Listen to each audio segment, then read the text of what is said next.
had been previously known to be coming, but Nintendo has announced via a blog post the official date that it will be closing the eShop for 3DS and Wii U purchases, meaning that if you wanted to buy a game or even enjoy retro titles to own digitally, you won't be able to do that after March 2023. And it's not the biggest shock for sure, given that the Wii U is a decade old and the 3DS is even older, but the Wii U, for example, was a great place to download older titles from the early days of Nintendo thanks to the Virtual Console, which wasn't replicated on the Switch platform. Instead, Nintendo decided to offer a subscription model, and therefore you never quite own the games you might play in that service. When the Switch launched, there was actually a little bit of confusion, as Nintendo had the previous Nintendo Network ID accounts for older platforms running alongside the newer Nintendo accounts for Switch. And to that end, it's worth noting that from August the 29th this year, you won't be able to use an eShop card to add funds to your account on a Wii U or 3DS. You can redeem download codes until March 2023, but not eShop cards to add to your wallet.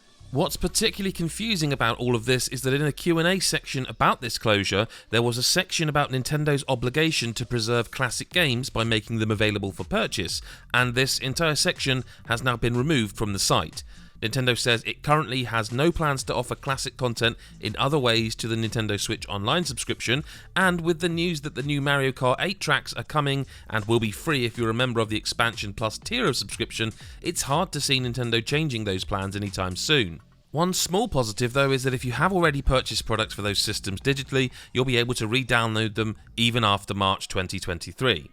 For more on all things Nintendo and for what's new and what's next, head to nme.com.